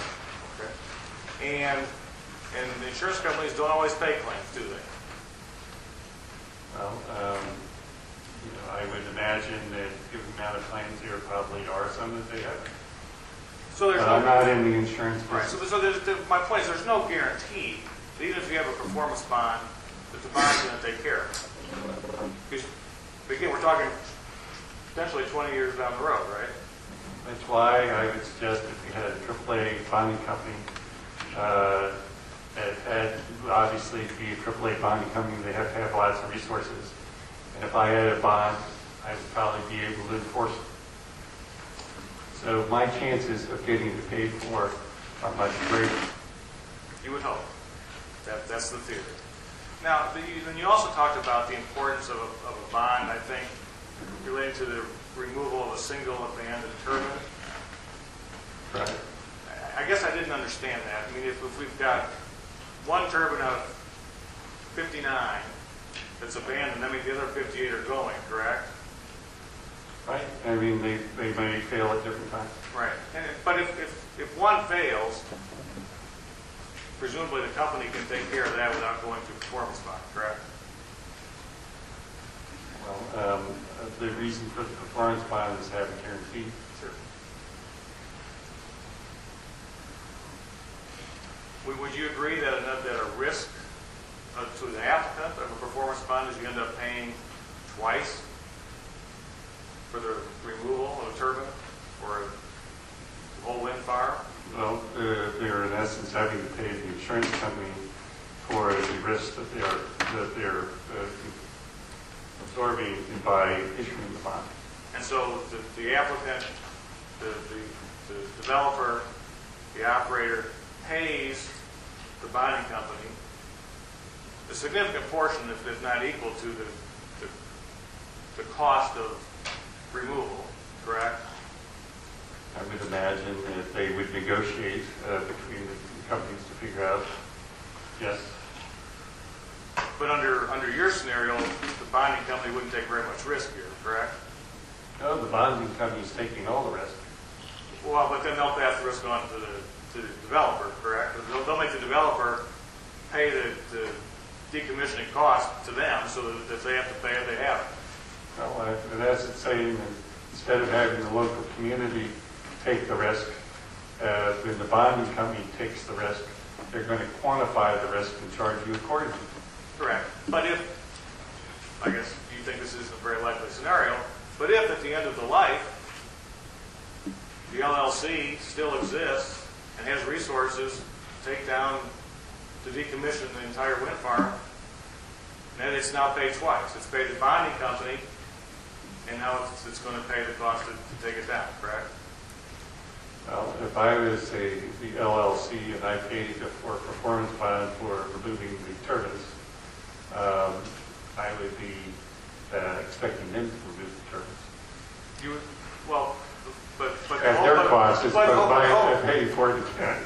But the whole point of a bond is that you're not able to do it as a company. The reason for the bond is to make sure that there is always going to be sufficient funds in order to decommission the turbines whenever and when they fail. So you think the bonding company would repay all the premiums if the operator decommissions itself? I mean, first of all, that's between the insurance company and the LLC. I would imagine that when you do the contract, you wouldn't allow that to happen. Now, you mentioned in your testimony that LLCs never have any money. They don't have any equity. Actually, this stays the record. I said, Jim, Tell me again what you said about LLCs and their equity. I said that it's not unusual for an LLC at the end of the project life to have no equity, and that an LLC will pay out the earnings at the time.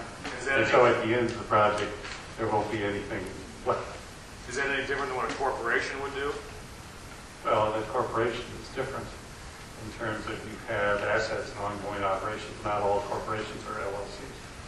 Actually, most corporations, I believe, being corporations are money-making ventures that have ongoing profits. I take it you're not an expert in the difference between corporations and LLCs. Well, I used to be an LLC, and now I'm a corporation. So I think I understand the substance between an LLC and a corporation, limited liability corporation. And are you aware in Illinois that there are two entirely different type of entities, that corporations aren't LLCs and LLCs aren't corporations?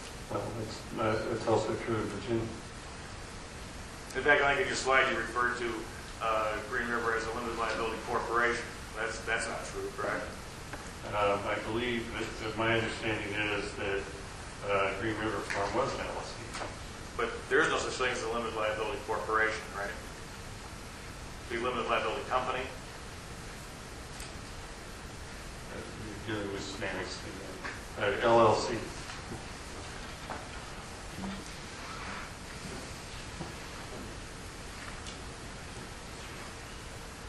You testified that you read Mr. Martin's testimony regarding the decommissioning. I briefly reviewed it. And you're aware that he testified that the RMT report, the Sergeant Lundy report, was not submitted to the zoning board as the report suggested by the conditions, correct?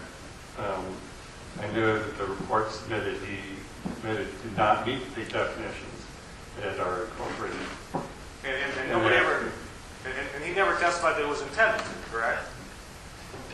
I think that his testimony said that they didn't, and that's what the intent was. But in that they haven't submitted one to the for review, obviously, there isn't one to look at. I want to talk a little bit about the numbers you came up with. They're based on estimates, correct? They're not based on actual bids. I mean, the local scrapyard didn't send you a written formal proposal. You're not in an ability to accept or reject bids anyway, correct? Right, but we did, obviously, with the local scrapyards, we called them up, and we said, well, what would you give us if? And they would give us a appropriate bid.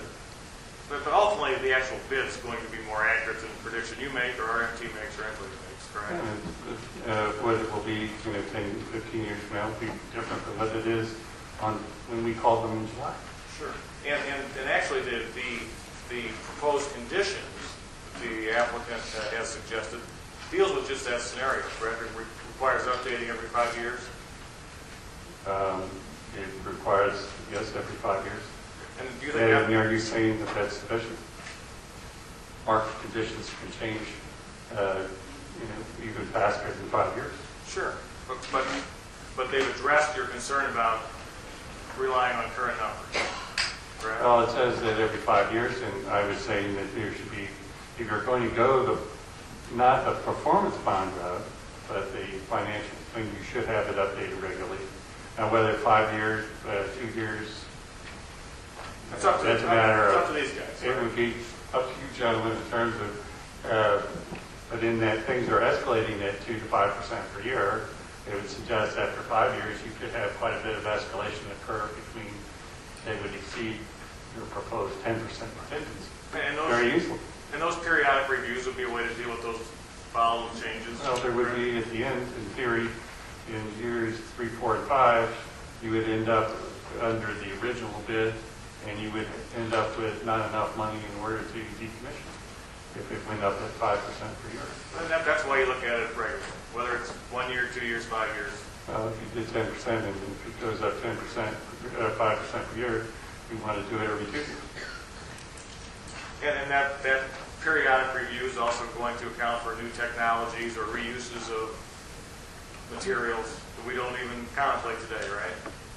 Right? Now, you touched on this a little bit, I think, in your testimony, your direct testimony. One of the significant differences between RMT's number and EVA's number in regard to the excavation cost is that the EVA is assuming that the entire foundation will be removed, correct? We were assuming the 550 cubic yards would be removed per turf. And that's all. And we put that in, obviously, in the report. And then if that's the whole foundation, that's just not down to the 4 feet, correct? Well, the question is until we have a foundation design in a wetlands, you could have a design in which is spread out over a much wider period, on a larger area, and be very shallow. Let me ask it this way. Did the EVA and its numbers make a conscious effort to limit its below ground decommissioning cost to the 4 feet? And we assumed that at 4 feet, if you had in the design in which you maximize the area, you would probably end up with most of the 550 cubic yards above 4 feet. So it depends where it is. It depends on the soils. Until you have the soils, you can't do a design. Until you do the design, it's, we're all estimating. It depends a lot on the soils. In the case that most of the generic designs talk about the need of a design of 3,000, or assume a 3,000 pounds per cubic foot bearing load.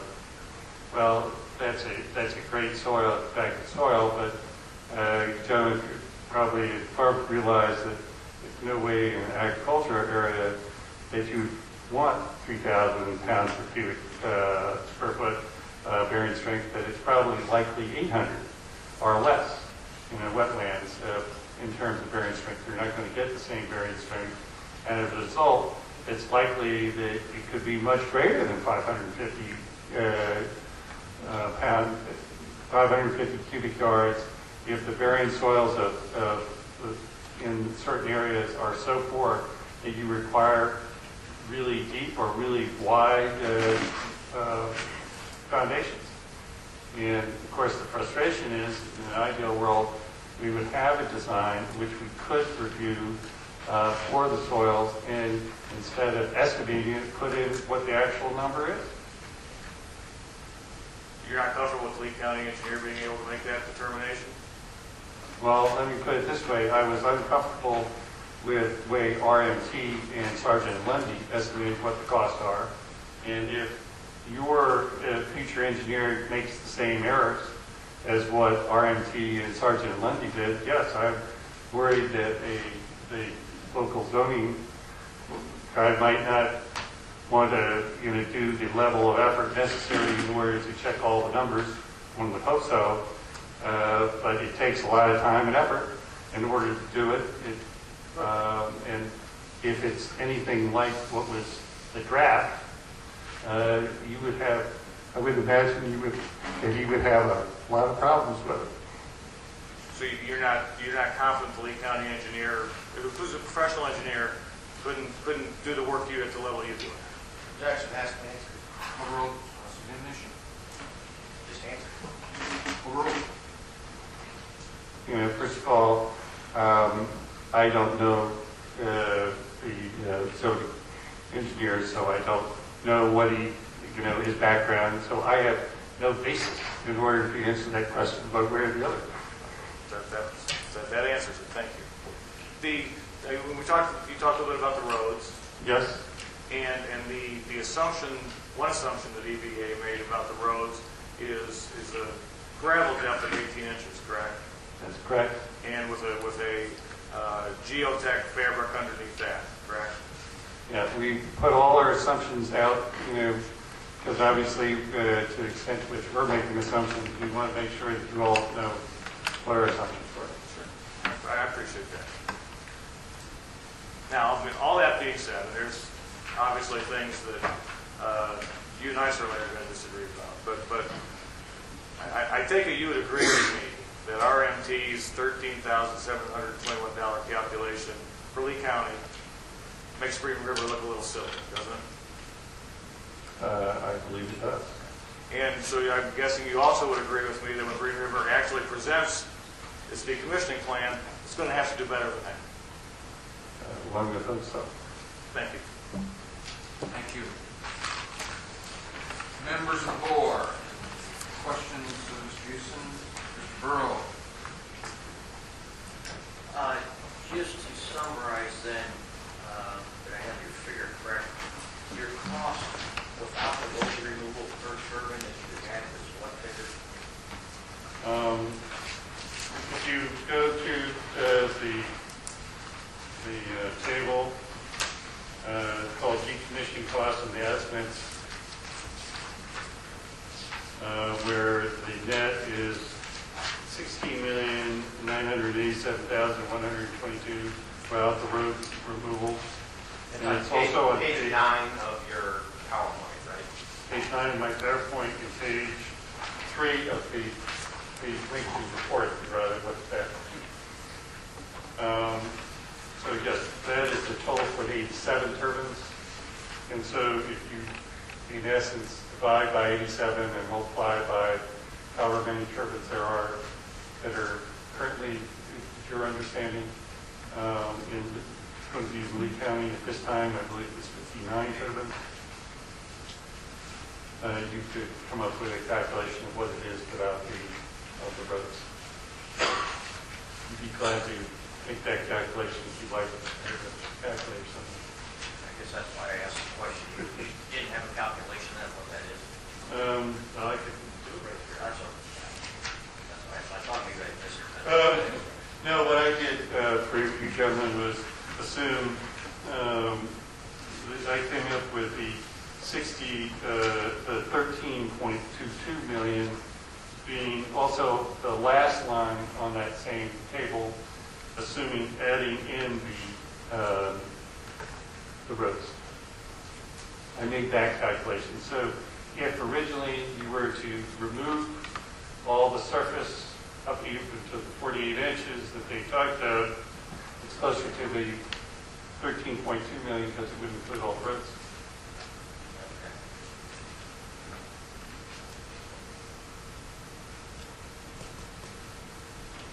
And you were recommending a performance bond. Correct. What would the financial bond do then? Well, it's you do one or the other. And the idea behind the presentation, and I said that there are three different types of financial assurances that people, that people offer in terms of, and I was being generic, is they do a performance bond, which all the risk is applied to the bonding company. They take account of all the future risks, and you don't care if the price goes up, the price goes down, you just want it done. And the local county has no liability. The financial bond, which is for a set amount, the problem is that as costs change, whether, what happens to scrap value costs, what happens to labor costs, escalation costs, demolition costs, as they change, If you do it every 5 years, you're left with what happens if the cost escalates from the amount of the bond that you have above and beyond the value of that bond. And the bottom line is if it escalates more than that, you need to come up with additional money out of the community in order to fund the difference. If it's less than that, you're fine, because it's a lower escalation. So the risk in a financial bond for a set amount is it's only as good as up till the value of the bond, and someone is then taking the responsibility or the risk if there's cost escalation above and beyond that, or if the scrap market values really drop. I mean, for example, just to give you an idea, if we all heard about Hurricane Sandy when it hit New Jersey, one of the impacts we probably haven't thought about is that the scrap value market in New York really dropped a lot, because all of a sudden we have a lot of scrap that has all of a sudden become available. And we have a limited ability to be able to absorb it at this point. And so those types of market dynamics, can occur. So someone's going to have to take the risk for market changes in labor escalation rates, fuel changes, rental rate changes that will occur between the value that you set it at and if the value goes higher. And that's the local community. And then the final is that you go to a big corporation and say, well, we'll guarantee it. The name of corporation. Of course, some corporations do better than others, but that's only as good as the name and the firm, as long as it remains viable. I mean, we all have heard about Enron. It was a very highly rated company for a while.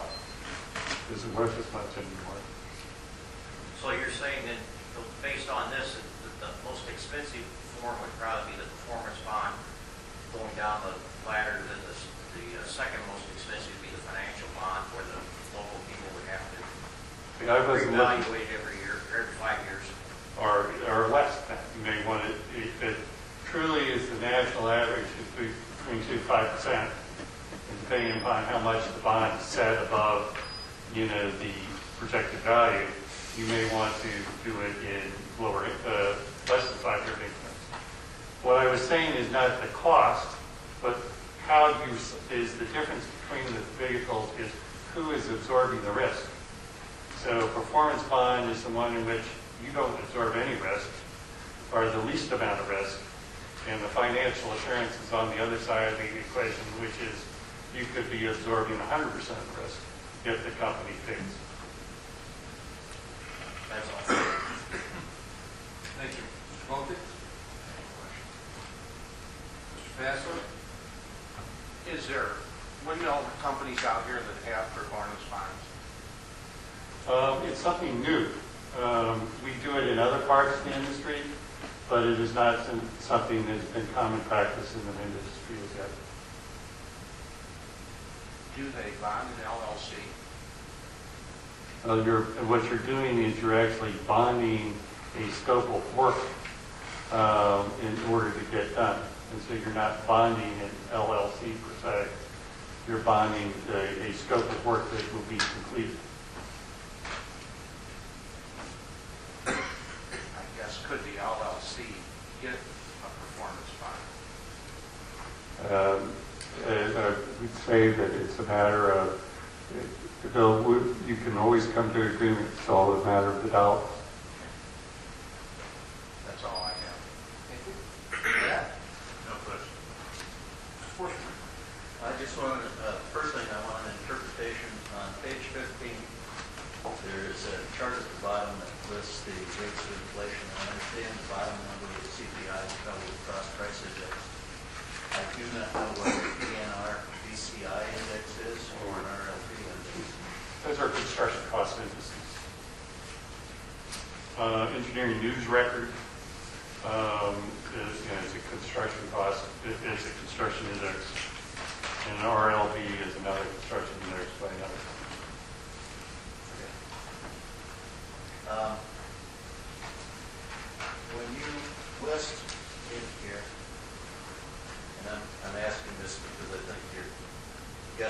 very conservative. When you go to somebody local for $165 per ton in Dixon, or I believe it was LaSalle for $175 a ton. Just out of curiosity, wouldn't it be more prudent, and I'm thinking this might be what Main Street did, for 24,190,000 pounds of steel just in the towers, wouldn't it be more prudent to go directly to one of the steel mills, say Newport or one of them? Because the local steel mills will end up taking the steel there, or the local scrappers will take it there anyway as a consolidated. Yeah, I mean, that's obviously their ultimate. They are the people that then take it, they ship it in larger quantities, and so they'll have some economies of scale. So when you're looking at LaSalle and you're looking at Dixon, wouldn't it be more prudent to look at the Quad Cities where it would be shipped by barge to one of those larger mills along the Mississippi? One would imagine that the scrapyards, in order to maintain business, would like to make it more prudent to give it to them as opposed to ship it directly to the electric arc furnaces. You still will have, in answer to your question, in theory, if Dixon is overly greedy, could you net out what the price is at the electric arc furnace? I have not done that analysis to determine what sort of margins there are and what sort of economies of scale that they're getting by taking the scrap that they collect and putting it on a rail car and shipping it in larger quantities.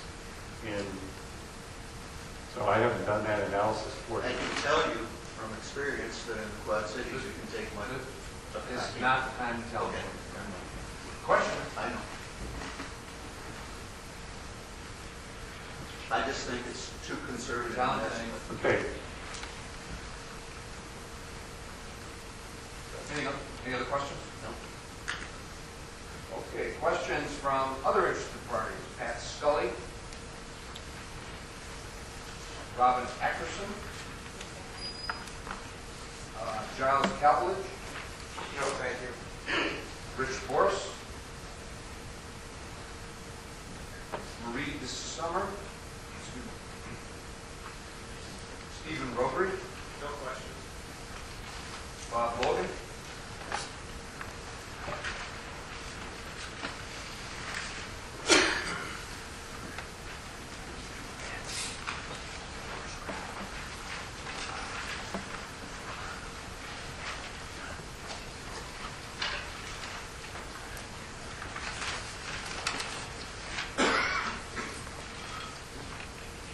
Good evening, Mr. Hewson.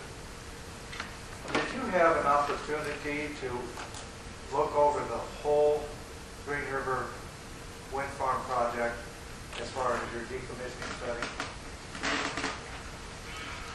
When we reviewed, as far as our study, was the application itself, and we also the draft May 2012 decommissioning plan that was for Whiteside, that was given to Whiteside County, and I understand was provided a copy to here in Lee County. Okay. Did the copy that was provided to Whiteside County include only the turbines that were to be submitted for Whiteside County? No, that specific study included not only the turbines in Whiteside County, but also the contained estimates for both Bureau and Lee County. Sorry, sir.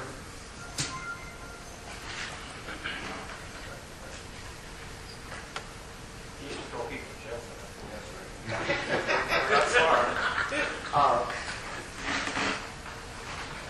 Would the study for the 89 turbines generate a efficiencies value factor by submitting it that way? It was 87 turbines, and yes, when you do you were to assume 87 turbines all at once, you'll gain efficiencies in terms of a lot of the fixed costs be spread out of the 87, where if you had to do it 10 different times because of the different failure rates, it would cost you, you would incur a lot of the fixed costs each time that then would be spread out, would increase the overall net cost. You had spoken several times of different failure rates. Are you familiar at all with the operations and maintenance failure problems that are existing in the industry? I'm familiar with, there's been a lot written about it, and yes, we have reviewed a lot of the reports about the different failure rates.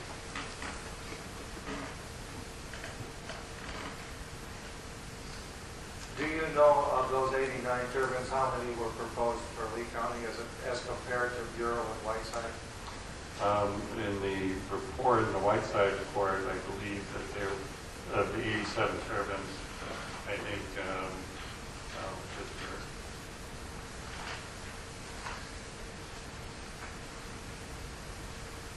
they assumed that 19 were in Bureau, 59 were in Lee, and 9 were in Whiteside. All right, and you said in earlier testimony that you understood that the 19 from Bureau County were withdrawn, is that correct? That's what I understand. I heard this evening. And so the Whiteside County project only includes 9 of the 87 turbines, is that correct? That's correct.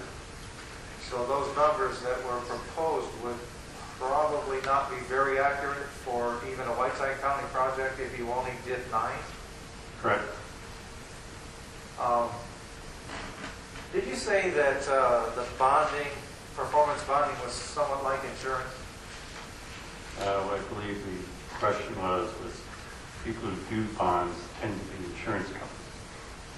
All right. It was mentioned, I believe, in the testimony that the wind farm developers would be required basically to pay twice for the decommissioning if they had to do a performance bond and decommissioning. Is that correct?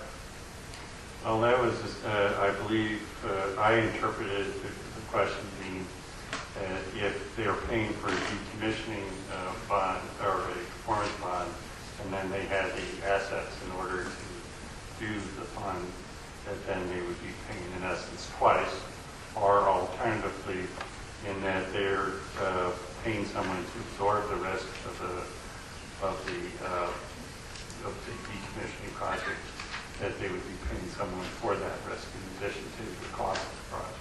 So what they're really purchasing is somebody willing to accept the risk. Correct. Yeah, it's not a matter of actually paying twice. Would you liken it to auto insurance, where I pay insurance all the life of my car, but I never have an accident, so have I spent my money for nothing? Would that be a similar comparison? In rough terms, yes. Are your recommendations to the board to limit their risk factor?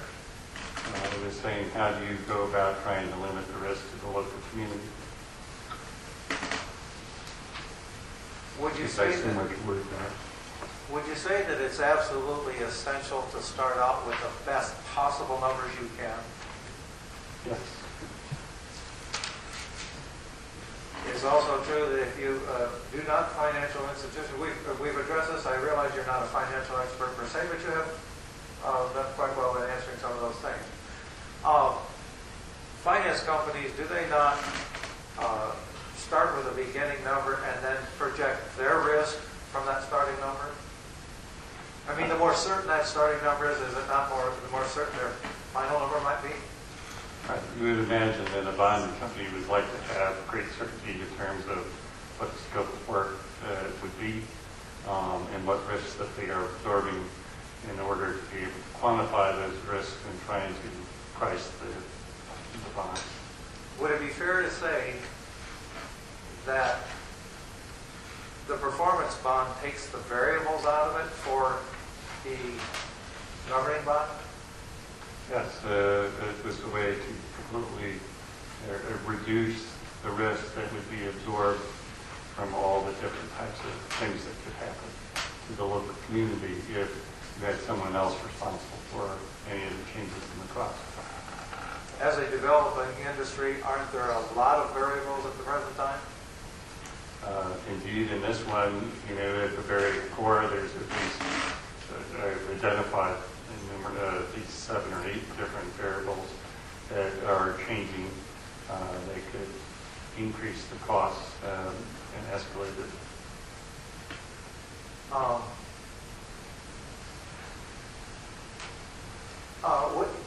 The discussion focused here a moment ago on like a direct delivery of the scrap metal to a foundry. Right? Would that not also have to be prepared, though? Yeah, the scrap, the foundry wouldn't take the tower as a whole. It would want it in smaller pieces. And in fact, that's why a lot of the scrap yards want it in smaller pieces, because the customer wants it in smaller shippable pieces too. Well, I think that's all the questions I have tonight. Thank you, Mr. Hewson. Thank you, Mr. Lewis. Elizabeth Hartman, No questions. Captain Gaither, No questions. Ed Curtis, Kendall Gaither,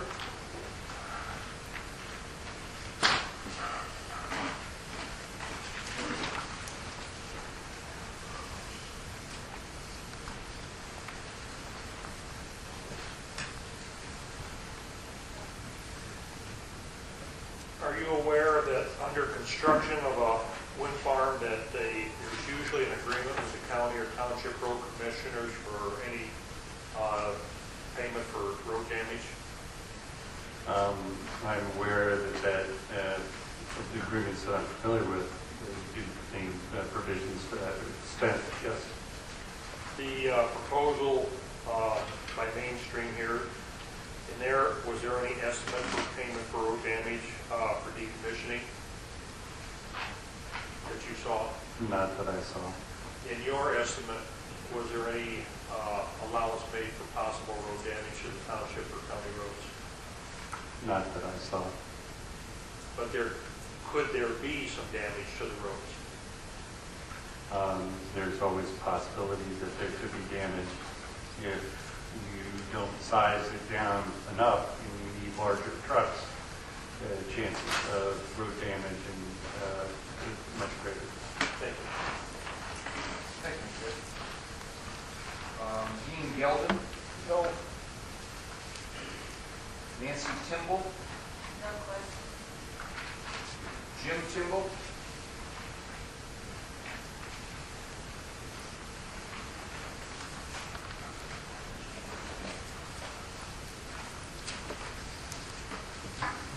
Well, Mr. Hewson, City? you stated that 14,000 wind turbines were abandoned in California by 2007. Do I have that correct? Paul Geit, who the author, said that there was that many wind turbines had been abandoned by 1997. Oh, 97. Do you possibly have an update as to how many of those have been decommissioned as of 2012? Problem was that they were abandoned, and so someone, as far as how many of them subsequently have been demoed, By some. I haven't seen, I'm aware of no statistics on that. Did that gentleman in his book have statistics on abandoned turbines in Hawaii?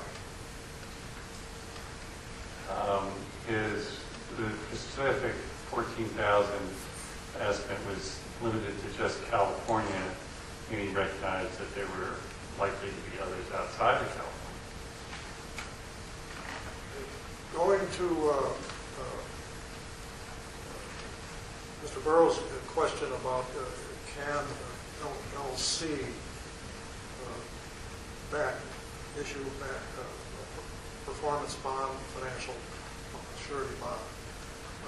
Would it not be in the best interest of the county or the community to, in good faith, ask the wind developer to act in good faith and have their parent company be responsible for performance bond, financial bond? Parent corporation, excuse me. In my knowledge, one of the reasons that they are LLCs, I mean, first of all, let me go back. Often in these types of situations, we may have a different group that ends up owning the wind turbines. You can sell a wind turbine to a larger person who's going to have the ability to finance these turbines. But it obviously costs a lot of money, and the question is, does Mainstream have the money to be able to, for that size of project? So often, it may be a different entity that ultimately owns, the project. Many of the projects I'm aware of, when they're sold, they are sold in smaller pieces to, investors, such as, doctors, dentists, that like the investment production tax credits in many several cases. So the question is, would they be willing to put up their own money? Probably not in that situation. If it's a person like Nextera, which is the largest, last time I looked, more than 40% of the capacity, wind capacity in the United States, they have the resources to do so. Would they guarantee? I'm not aware of any place that they have put their corporate guarantee on a decommissioning cost. They may have, but I'm unaware of it. Most of the ones have been set up as LLCs to try to limit the liabilities that can go and be transferred onto the major corporation. Okay, let's say that Mainstream Renewable Energy constructs a wind farm and does issue the bonds we're speaking about. But then they sell it to another company. At that point, we're back to square one. If I understood what you said about dentists or investors, et cetera, those bonds are, the bonding company is not going to go forward with a new company, or at least not without negotiations.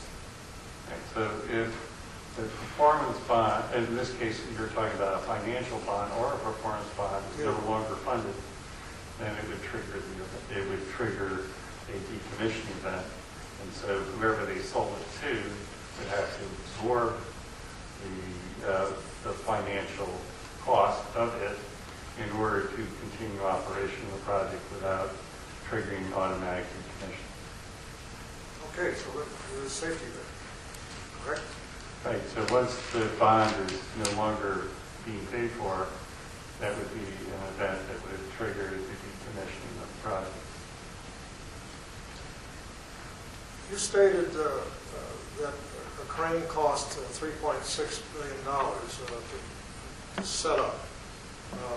Does that cost include the time that the crane actually has to be there to do the decommissioning, or are there added costs to the $3.6 million? The $3.6 million, first of all, was came from RMT, not ourselves, and it would likely include yes, the cost and the time and effort in terms of the crews in order to put it up.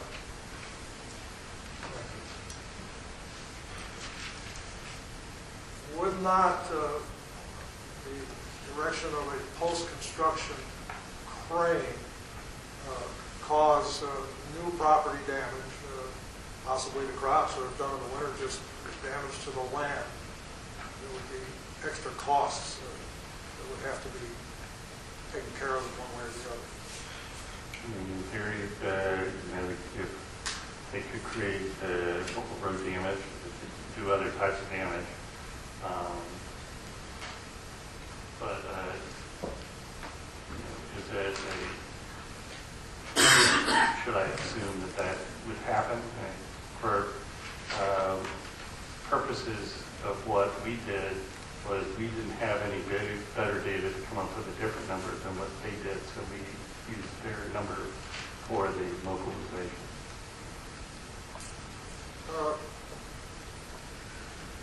You agreed with Mr. Lee's comment that bond companies are like insurance companies, and it's possible that a bond company could fail. Did you not? I said that most of them are insurance companies, and yes, it's always, we've obviously had AIG with all, we've had insurance companies fail. Okay. Even given that, in your opinion,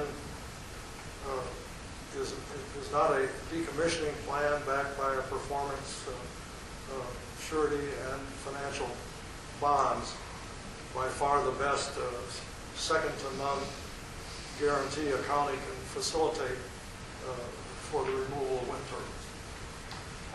It's my recommendation and suggestion that that's the best way in order to make sure that the local community has the least financial risk. Thank you. That's all my questions. Thank you, Jim. Greg, can I keep mispronouncing this? I think Conigan or Conigan? Is it Conigan? Yeah. Thank you. Might remember that. Marcia Thompson. Mark Wagner.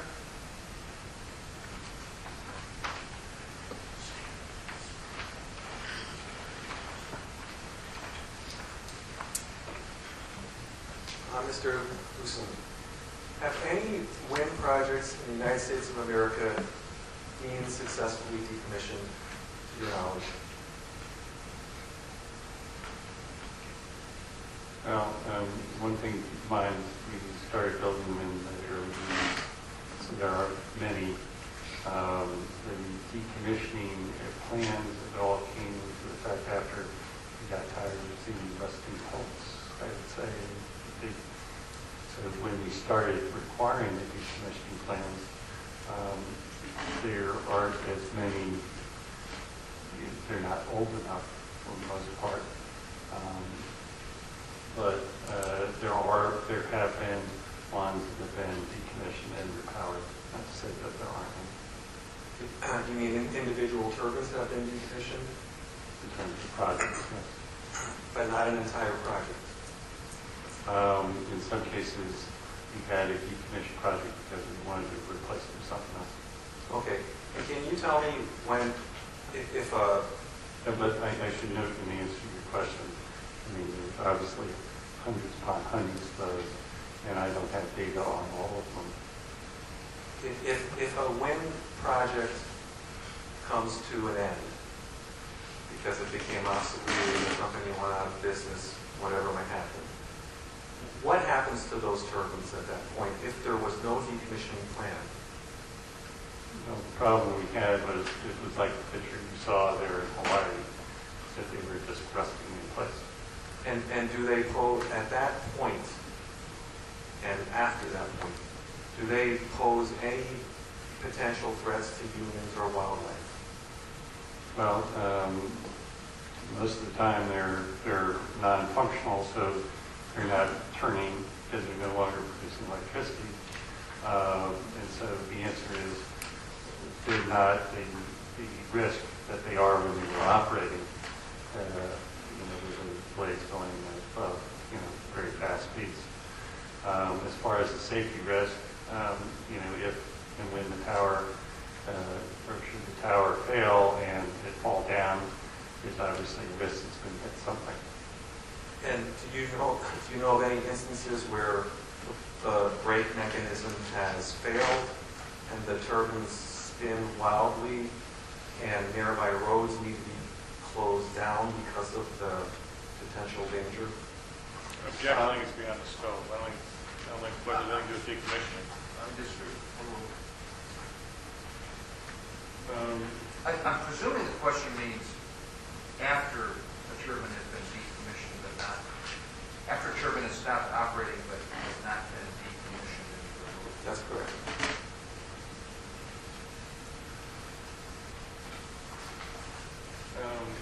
been obviously blade failed, so you're saying not an abandoned. Let's do this. Let's re-ask the question. Yeah, I want to make sure I got it right. If a wind project has been abandoned and there was no decommissioning in place and everything has just been sitting there rusting, whatever happens to it, nobody's maintaining it, perhaps the aviation lights don't even work anymore.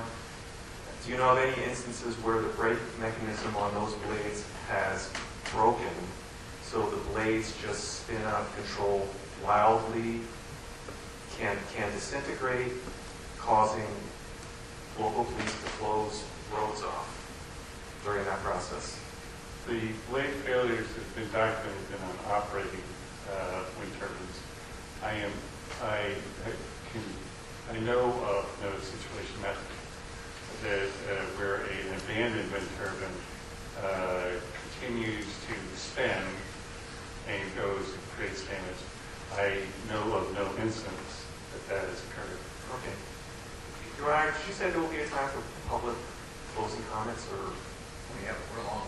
Okay. If you listen to my chronology, Right. you fall into 3 categories: cross-examine, testify, and close. All right, I'll reserve my comments on this for closing.